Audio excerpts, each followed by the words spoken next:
Lecture de la première lettre de saint Paul apôtre aux Corinthiens. Frères, je ne voudrais pas vous laisser ignorer que lors de la sortie d'Égypte, nos pères étaient tous sous la protection de la nuée et que tous ont passé à travers la mer. Tous, ils ont été unis à Moïse par un baptême dans la nuée et dans la mer.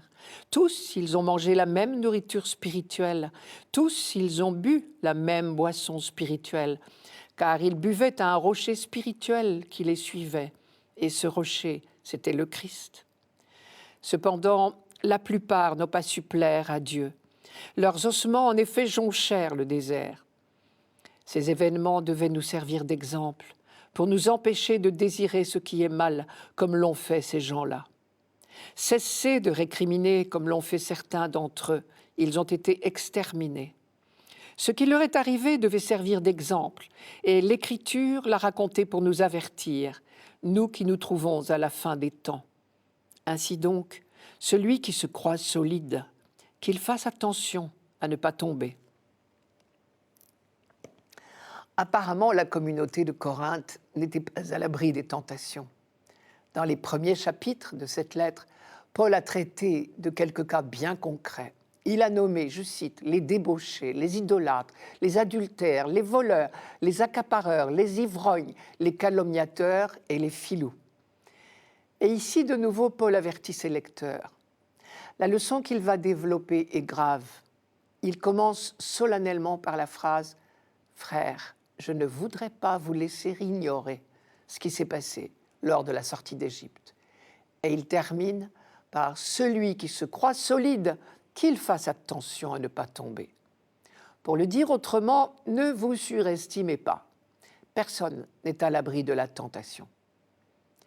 Pour appuyer ces conseils d'humilité, Paul nous propose une lecture de toute l'histoire du peuple d'Israël pendant l'Exode. Histoire faite des dons de Dieu d'une part, mais histoire faite aussi de la versatilité de l'homme. Dieu s'est montré comme il l'avait dit à Moïse, le Dieu fidèle, le Dieu présent à son peuple dans son difficile chemin vers la liberté à travers le désert du Sinaï. En réponse, il n'a rencontré bien souvent qu'ingratitude. À de multiples reprises, le peuple a trahi l'alliance. Je reprends les diverses étapes de l'Exode, telles que Paul les relit. Dès le départ des fuyards, avant même le passage de la mer Rouge, le livre de l'Exode note que Dieu avait pris lui-même la direction des opérations. Je cite, « Le Seigneur lui-même marchait à leur tête, colonne de nuée le jour pour leur ouvrir la route, colonne de feu la nuit pour les éclairer. Ils pouvaient ainsi marcher jour et nuit. Le jour, la colonne de nuée ne quittait pas la tête du peuple, ni la nuit, la colonne de feu. » Au chapitre 13 de l'Exode. Mais dès le premier campement, le peuple a pris peur en voyant les Égyptiens à leur poursuite. Et il s'est révolté contre Moïse en disant « Mieux vaut pour nous servir les Égyptiens que mourir au désert. » Et la même histoire s'est répétée à chaque nouvelle difficulté. Le chemin de la liberté est semé d'embûches. Et la tentation est grande de retomber dans son ancien esclavage. C'est exactement le message que Paul adresse aux Corinthiens. Traduisez, Christ vous a libérés, mais vous êtes bien souvent tentés de retomber dans vos errances antérieures, sans vous apercevoir que toutes ces mauvaises conduites font de vous des esclaves. Le chemin du Christ vous paraît rude, mais faites-lui confiance, lui seul est libérateur. L'étape suivante de l'Exode, ce fut le passage de la mer. Mais les épreuves n'étaient pas finies pour autant. Et à bien des reprises, les Israélites ont eu tout loisir de regretter la sécurité de l'Égypte. Ils étaient libres, certes, mais dans ce désert, on manquait de tout. Et les dangers, eux, ne manquaient pas. Ils ont connu la faim, ils ont connu la soif. Mais à chaque nouvelle difficulté, au lieu de faire confiance, de savoir d'avance que Dieu interviendrait, le peuple a commencé par se plaindre et se révolter. Et l'épisode qui résume le mieux ce problème sans cesse renaissant, c'est celui du manque d'eau et du rocher. Quand le peuple a commencé à ressentir vraiment la soif, les récriminations ont commencé. Et Moïse a eu bien peur d'être lapidé. Mais à travers lui, c'est Dieu lui-même qu'on accusait. Pourquoi donc, dit-il, nous as-tu fait monter d'Égypte, c'est le peuple qui parle, pour me laisser mourir de soif, moi, mes fils et mes troupeaux? Et c'est là que Moïse a frappé le rocher, et il en est sorti de l'eau.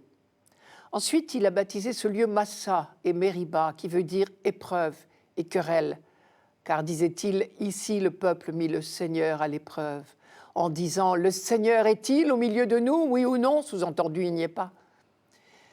Les problèmes qui se posent aux Corinthiens ne sont plus les mêmes, évidemment. Mais il existe d'autres Égyptes, d'autres esclavages. Pour ces nouveaux chrétiens, il y a des choix à faire au nom de leur baptême. Il y a des conduites qu'on ne peut plus tenir. Et ces choix peuvent être douloureux. Pensez par exemple aux exigences du catéchuménat pour les premiers chrétiens. Elles signifiaient de vrais renoncements à des comportements, à des relations, à un métier parfois. Renoncements auxquels on ne peut consentir que si on met toute sa confiance en Jésus-Christ. Dans la société mélangée et particulièrement laxiste de Corinthe, affichait un comportement chrétien relevé du courage.